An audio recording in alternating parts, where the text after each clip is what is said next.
ఇప్పుడు సమస్య ఎక్కడొస్తుందంటే, జీవితంలో ఏది ఉపయోగకరమైంది, ఏది కాదు అనేది మనకి ఆ సమయంలో తెలీదు. ఆ సమయానికి ముందే తెలియచ్చు. ఇది అవసరమైంది, ఇది కాదు అని ముందు తెలియచ్చు. ఆ టైం దాటిపోయిన తర్వాత కూడా తెలియచ్చు. వెనక్కి తిరిగి చూసుకుంటే నాకిప్పుడు 50వ ఏడు నడుస్తోంది. ఒకవేళ భగవంతుడు నాకు ప్రత్యక్షమయ్యి, నీ జీవితాన్ని మళ్ళా నువ్వు మొదటి నుంచి జీవించడానికి అవకాశం ఇస్తాను నేను నీకు, ఏం చేస్తావు అని అడిగితే, నిస్సందేహంగా నేను ఈ 50 ఏళ్ళలో చేసిన చాలా పనులు చేయటానికి ఇష్టపడను. చాలా పనులు ఇష్టపడను. దాదాపుగా నా జీవితం నేను అనుకున్నట్టు నడవలేదు. నా జీవితం నేను అనుకున్న దానికి విరుద్ధంగా నడిచింది. కానీ ఈరోజు వెనక్కి తిరిగి చూస్తే, నాకు మళ్ళా దేవుడు ఒకవేళ అవకాశం ఇస్తే, నేను ఎటువంటి జీవితాన్ని కోరుకుంటానంటే చాలా ఖచ్చితంగా, నేను పుట్టిందో చిన్న పల్లెటూరు అన్నమాట. మా ఊరు చుట్టూ అడవి ఉంటుంది. మా ఇంటి వెనకనే చింత చెట్లు ఉండేవి. ఆ చింత చెట్ల దగ్గర నుంచి ఒక 10 అడుగులు వేస్తే కొండ, అడవి. సో ఈ వసంతకాలం వచ్చిందంటే మా ఇంటి వెనక వైపు కోకిళ్ళు ఒకటే కూస్తూ ఉంటుంది. అడవి అంతా కూడా పచ్చగా మెరిసిపోతూ ఉంటుందన్నమాట. ఆ అడవిలో పాల పూలు అని ఉంటాయి, తెల్లగా ఉంటాయి పూలు. ఆ పూలు అడవంతా పూస్తాయి. మాది ఒక గిరిజన గ్రామం కదా, అక్కడ కొన్ని కట్టుబాట్లు ఉన్నాయి. అవి ఏమిటంటే, ఈ మే నెలలో గంగాలమ్మ పండగ అని చేస్తారు మా ఊళ్ళల్లో. ఆ గంగాలమ్మ పండగ అయ్యేంత వరకు ఆ పువ్వును ఎవరు ముట్టుకోకూడదు. మొట్టమొదటిసారి అమ్మవారికి పెట్టాకనే పువ్వులు కొయ్యాలన్నమాట. ఆ నియమం ఎవరు పెట్టారో కానీ చాలా చక్కటి నియమం నాకు ఇప్పుడు అనిపిస్తుంది. ఎందుకు? గంగాలమ్మ పండగ అయ్యేటప్పటికి ఇంకా ఏముండదు, ఇంకా వర్షాలు రావడం మొదలవుతాయి. గంగాలమ్మ అంటేనే వర్షదేవత అనమాట. ఇక ఆ తర్వాత పువ్వులు అందరం ఎవరికి కనబడదు, వర్షాలు రావడం మొదలు పెడతాయి. కాబట్టి ఆ పువ్వులు పూయడం ఎప్పుడు మొదలయ్యేది? ఏప్రిల్ మొదటి వారంలో అట్లా మొదలయ్యేది. మార్చి నెల నుంచి మొదలయ్యేది. మే 15వ తారీఖు అట్లా గంగాలమ్మ పండుగ జరుగుతుంది. ఈ నెల 15 రోజులు పువ్వులు ఎవరు ముట్టుకోకూడదని ఒక కట్టుబాటు పెట్టుకున్నందువల్ల ఎంత అందంగా ఉండేదో చెప్పలేను ఊరంతా. ఆ కట్టుబాటు ఇప్పటికీ ఉంది. ఇప్పుడు కూడా ఆ గ్రామాలు ఎవరు ముట్టుకోరు. ఊరంతా చాలా అందంగా ఉంటుందన్నమాట. ఆ మధ్యలో అక్కడక్కడ తురాయి చెట్లు ఉంటాయి, ఎర్రటి పూలతో తురాయి చెట్లు ఉంటాయి. ఇక కోకిళ్ళు పొద్దునే సాయంకాలం దాకా కూస్తూనే ఉంటాయి. ఈవేళ నాకు దేవుడు ఒకవేళ మళ్ళీ అవకాశం ఇచ్చి, నీ జీవితం మళ్ళీ మొదలుపెట్టు అంటే ఖచ్చితంగా ఆ ఊరు వదిలిపెట్టి రావడానికి అయితే ఇష్టపడను. నేను అక్కడే ఉండాలని కోరుకుంటాను. కానీ అక్కడే ఉంటే నేను చాలా నష్టపోయి ఉండేవాడిని. ఉదాహరణకి నాకు సాయిబాబా గురించి తెలుసుండేది కాదు. సాయిబాబా గురించి తెలియదు. కానీ మా అమ్మ చిన్నప్పుడు మా ఊళ్ళో మాదొక మట్టి ఇల్లు అన్నమాట, తాటాకుల ఇల్లు. ఆ ఇంట్లో చిన్న దేవుడి గది ఉండేది. ఆ దేవుడి గదిలో ఉండే దేవుడి బొమ్మల దగ్గర ఈ సాయిబాబా బొమ్మ కూడా ఉండేది. అది ఎలా వచ్చిందో, ఎవరిచ్చారో, ఎవరు తెచ్చారో, నేను మాట్లాడుతుంది 45 ఏళ్ల కింద సంగతి. నేను 5 ఏళ్ళ 6 ఏళ్ల వయసులో చూసిన విషయం చెప్తున్నాను. అప్పటికి సాయిబాబా గురించి ఆంధ్రప్రదేశ్లో తెలియదు. ఆయన ఎలా మా ఇంటికి వచ్చాడో తెలియదు, ఎవరు తీసుకొచ్చారో తెలియదు. అయితే ఆయన ఎవరో తెలియదు నాకు. ఆయన చూసే షిరిడి వెళ్ళే అవకాశం దొరికిండేది కాదు. భాస్కర్ రెడ్డి గారు వంటి వాళ్ళు తెలిసిండేవారు కాదు, మీ వంటి వాళ్ళు తెలిసిండేవారు కాదు. మా ఊళ్ళో ఉంటే తెలియదు కదా నాకు. మీరందరూ తెలిసారు కదా, పరిచయం అయ్యారు కదా. మీరే కాదు, నదులు చూస్తుండేవాడిని కాదు, గోదావరిని చూస్తుండేవాడిని కాదు, గంగానదిని చూస్తుండేవాడిని కాదు, కావేరీ నదిని చూస్తుండేవాడిని కాదు, తిరుపతి వెంకటేశ్వర స్వామిని చూస్తుండేవాడిని కాదు, శ్రీశైలం మల్లికార్జున స్వామిని చూస్తుండేవాడిని కాదు. ఇవి ఏవి చూస్తుండేవాడిని కాదు. మా ఊరి నుంచి బయటకు వచ్చిన తర్వాత వచ్చినందువల్ల ఇవన్నీ చూసే అవకాశం దొరికింది. కాబట్టి మా ఊళ్ళోనే ఉండిపోతాను అన్నాను, కానీ ఇవన్నీ లేకుండా ఉండిపోవాలని లేదు నాకు. అక్కడ ఇవన్నీ తెలిసి మా ఊళ్ళో ఉండాలి. మనుషుల గురించి, దేవాలయాల గురించి చెప్పాను నేను. మా ఊళ్ళో కరెంటు ఉండేది కాదు. నేను డిగ్రీ వచ్చిన దాకా కరెంట్ లేదు. ఓకే, మా ఊరికి వార్తాపత్రిక వచ్చేది కాదు, రేడియో ఉండేది కాదు, టెలివిజన్, మొబైల్, కంప్యూటర్, ఇంటర్నెట్ ఇటువంటి పేర్లు తెలియదు మాకు. పేర్లే తెలియదు. మా ఊళ్ళల్లో చిన్నప్పుడు మధ్యాహ్నం 3 గంటలకి చీకటి పడుతుంది. అడవి అని చెప్పాను కదా. 4కో 5కో మా నాయనమ్మ అంటే మా నాన్నగారి తల్లి ఆవిడ ఏం చేసేవారంటే, మాకు చిమ్నీ దీపాలు ఉంటాయి. ఆ దీపాలు గాజు చిమ్నీలు ఉంటాయన్నమాట.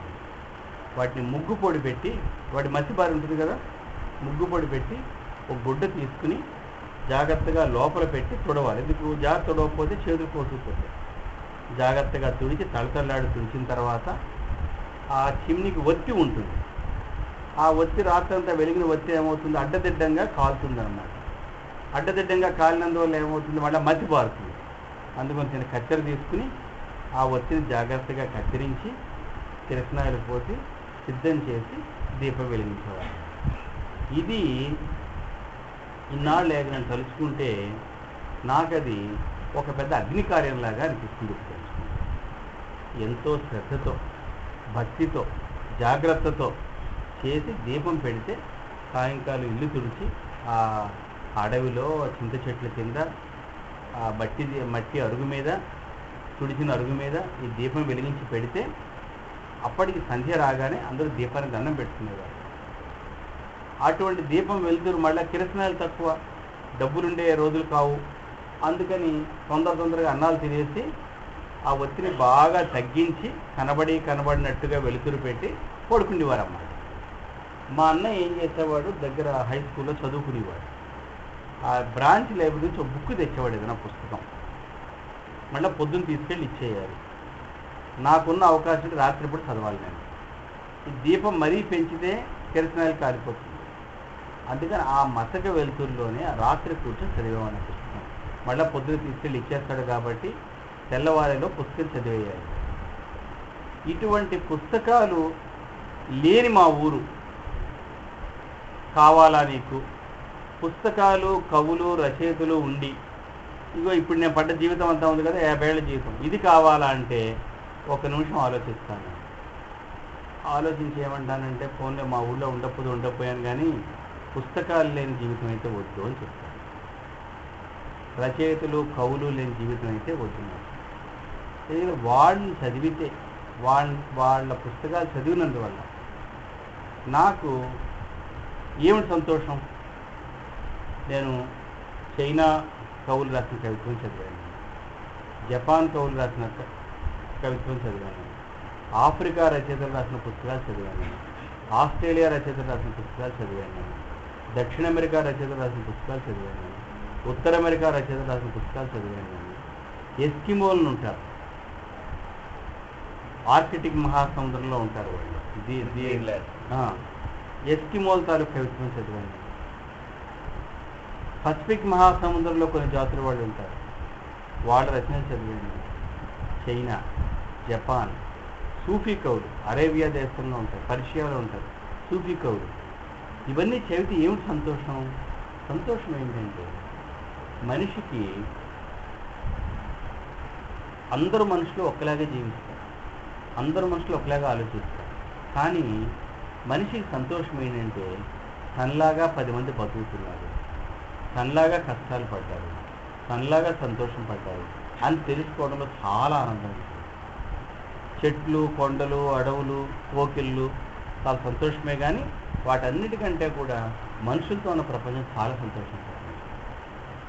అందుకని ఒకవేళ దేవుడు నన్ను అడిగితే, చిన్న వీరభద్రుడు నువ్వేం చేస్తావు ఆలోచించుకో అంటే, దేవుడికి నేను ఏం చెప్తానంటే, గతించిన జీవితం ఎట్లానా గతించి నువ్వు మళ్ళా నాకు బతికే అవకాశం ఇస్తే, ఈ 40-50 ఏళ్ళలో నేను మిస్ అయిపోయిన పుస్తకాలు ఏమన్నా నాకు ఉంటే వాటిని చదివే అవకాశం మళ్ళీ ఇవ్వను.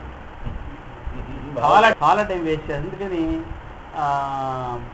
ఇంకొక నాకు కొన్ని కోరికలు ఉన్నాయి నాకు. ఆ కోరికలు ఏంటంటే, మన తమిళ దేశంలో, మనకంటే కింద తమిళ దేశంలో ఆళ్వార్లు, నాయనార్లు అని గొప్ప భక్తులు ఉంటారు. ఆళ్వార్లు 12 మంది, నాయనార్లు 63. ఆ ఆళ్వార్లలో చాలామంది గొప్ప ఆళ్వార్లు ఉన్నారు. 4 ఆళ్వార్లు చాలా గొప్ప ఆళ్వార్లు. వాళ్ళల్లో కూడా చాలా గొప్ప ఆళ్వారు నమ్మాళ్వారు. ఆ నమ్మాళ్వారు అనే ఆయన దేవుడిని ఒక తన మధురమైనటువంటి భక్తితో పాటలు పాడాడన్నమాట. ఆ నమ్మాళ్ళవారు అంటేనే ఏమిటంటే, నమ్మాళ్ళవారు అంటే నా ఆళ్వారు, మా ఆళ్వారని. ఎవరన్నారు మా ఆళ్వారని? భగవంతుడు అన్నాడు ఆయన్ని. ఈయన మా ఆళ్వారు, నా ఆళ్వారు అన్నాడు అన్నమాట. నమ్మ ఆళ్వారు అంటే నా ఆళ్వారని. అంటే దేవుడు ఈయన నా కవి అన్నాడు. నా కోరిక ఏంటంటే, ఇప్పుడు 50 ఏళ్ళు వచ్చాయి, తమిళం నేర్చుకుని నమ్మాళ్ళవారిని తమిళంలో చదవాలా. ఇది నాకు ఆచార్య వినోబా భావే గురించి విన్నారు. ఇప్పుడు అడిగా కూడా చెప్తున్నా, చిన్నపిల్లలకి చాలామంది ఉన్నారు. సరే వేదాంతం అది పెద్దవాళ్ళ గురించి మాట్లాడచ్చు, కానీ చిన్నపిల్లలు మీలాంటి వాళ్ళ కోసం చెప్తున్నా. వినోబా భావే నా వయసులో 50 ఏళ్ళ వయసు వచ్చిన తర్వాత ఒకరోజు ఆయనతో ఎవరు అన్నారంట, సంస్కృతం దేవభాష అని అంటారు మీరు, అరబిక్ కూడా దేవభాష అన్నారు. అరబిక్ భాషలో రాసిన పుస్తకం ఏంటమ్మా? అరబిక్ భాషలో రాసిన పుస్తకం ఏంటి? సంస్కృతంలో వేదాలు ఉన్నాయి, అరబిక్ భాషలో ఏమున్నాయి?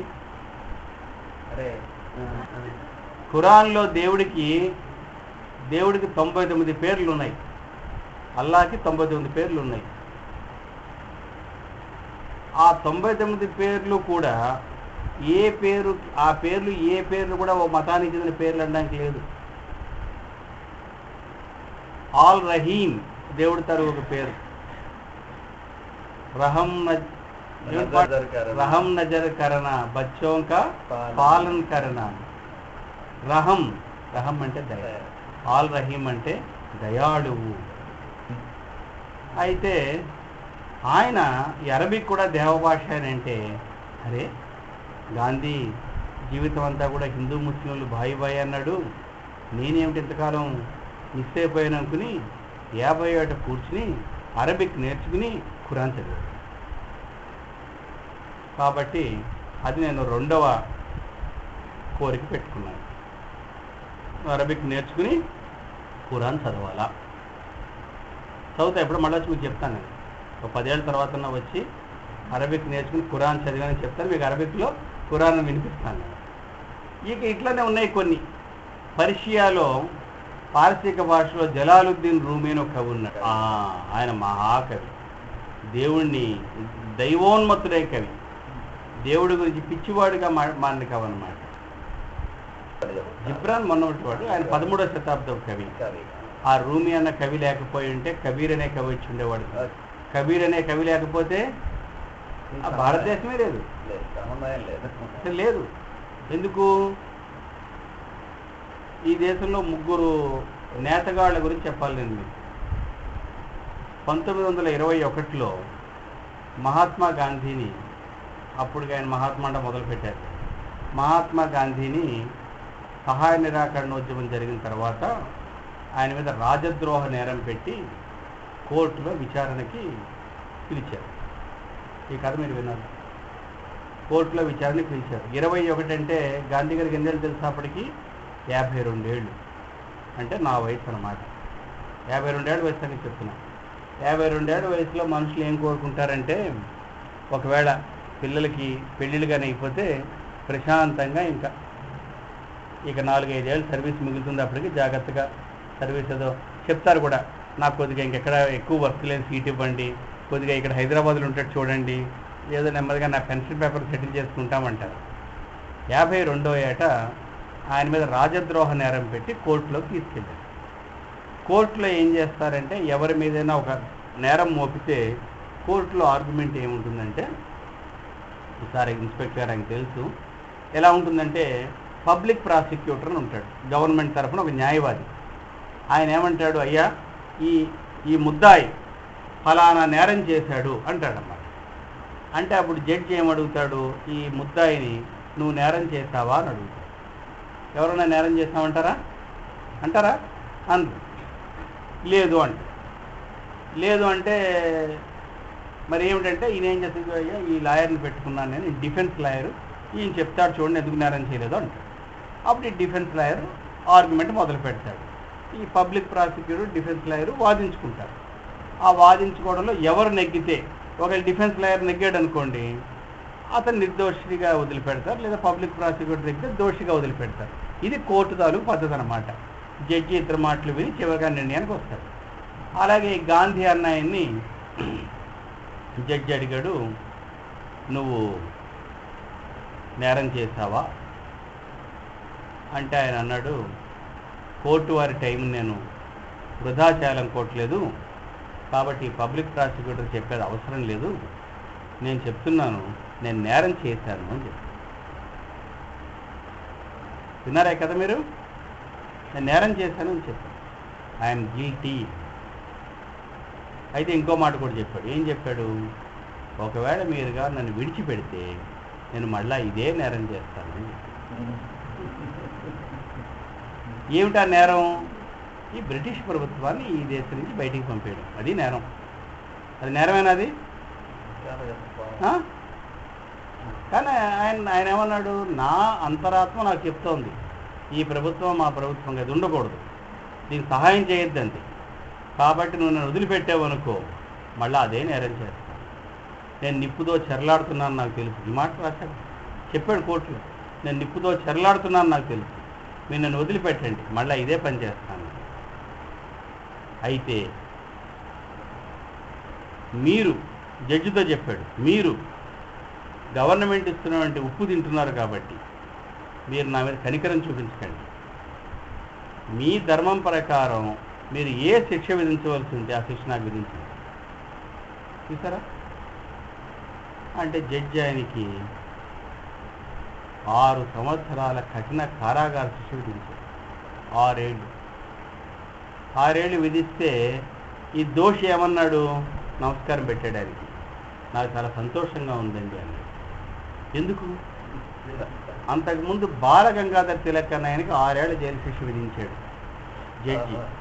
మీరు ఈ జైలు శిక్ష విధించడం ద్వారా నన్ను బాల గంగాధర్ తిలక్తో సమాచారు, నాకు చాలా సంతోషంగా ఉంది. అప్పుడు ఆ జడ్జి ఏమన్నాడు? ఆ జడ్జి ఇంగ్లీష్ వాడు, తెలుగువాడు కాదు, గుజరాతీ వాడు కాదు, హిందీ వాడు కాదు.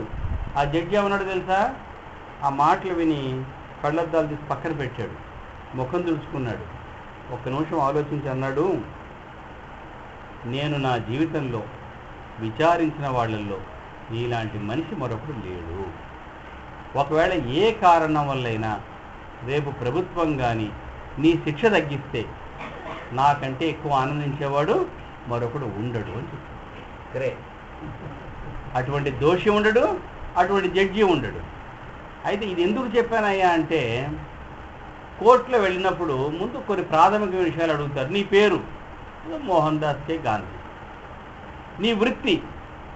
మోహన్ దాస్ కే గాంధీ అన్న ఆయన ఆ రోజుల్లో ఇంగ్లాండ్ వెళ్ళి బారెట్లా అంటే లా చదివాడు అన్నమాట. ఇప్పుడు ఎలా అయితే ఐఐటి చేస్తున్నారు, ఐఐఎం చదువుతున్నారు, 100 ఏళ్ల కిందట భారతదేశంలో గొప్ప చదువు ఏమిటంటే ఇంగ్లాండ్ వెళ్ళి లా చేయడం. వాళ్ళమ్మ ఒప్పుకోకపోతే 3 వాగ్దానాలు చేసి వాళ్ళమ్మకి చెప్పేటట్టు మీకు కథ తెలుసు కదా. కానీ నీ వృత్తి ఏమిటంటే గాంధీ ఏం చెప్పాలి? ఐఎమ్ ఏ లాయర్ అని చెప్పాలి కదా. గాంధీ నీ వృత్తి ఏమిటంటే గాంధీ ఏం చెప్పాడు తెలుసా? ఏం చెప్పాడు గాంధీ? నేను ఒక నేత పనివాడిని అని చెప్పాడు. ఐఎమ్ ఏ వీవర్ అని చెప్పాడు. చూసారా? నేను ఒక నేత పనివాడిని. ఎవరు నేత పనివాడు? ఆయన నేత పనివాడు అన్నప్పుడు ఆయన ఉద్దేశం ఏమిటి? ఎవరు దృష్టిలో పెట్టుకున్నాడు ఆయన? కబీర్ దృష్టిలో. నేత పనివాడిని నేను. నేత పనివాడిని ఎందుకన్నాడు గాంధీ? ఎందుకన్నాడంటే గాంధీ జీవితం అంతా కూడా ఒక మాట నమ్మాడు. ఆ మాట ఏమిటంటే, మనం ఎంత బాగా చదువుకున్నా, ఎంత ఉన్నత చదువులు చదువుకున్నా, ఎంత పైకి వచ్చినా కాయకత్వం అనేది చెయ్యాలి. కాయకత్వం చేతులతో, శరీరంతో చెమట ఓడ్చి పని చేయాలి. దీన్ని ఇంగ్లీష్లో బ్రెడ్ లేబర్ అంటాం. మనం కాయకష్టం చేయకపోయినప్పుడు అన్నం దొరుకుతుంది. ఇప్పుడు మనకి ఎందుకు? మనం ఏదో ఉద్యోగం చేస్తాం, సాఫ్ట్వేర్ ఇంజనీర్గా పనిచేస్తావు, నువ్వు డబ్బులు వస్తాయి. ఎవడో రైతు పొలం పండిస్తాడు, ఎక్కడో చెట్లు కాయలు కాస్తాయి, ఎవరో పాలు పిదుగుతారు, మొత్తం నీ ఇంటికి ప్రవహిస్తాయి. నువ్వు కాయకష్టం చేయకలేదు. కానీ గాంధీ ఏమన్నాడంటే ప్రతి మనిషి కాయకష్టం చేయాలి. దీన్ని బసవేశ్వరుడు అని ఒక మహా సాధువు, అవతార పురుషుడు ఒక ఆయన కన్నడ దేశంలో, ఆయన దీన్ని కాయకము అన్నాడు. కాయకమే కైలాసం అని కూడా అన్నాడు.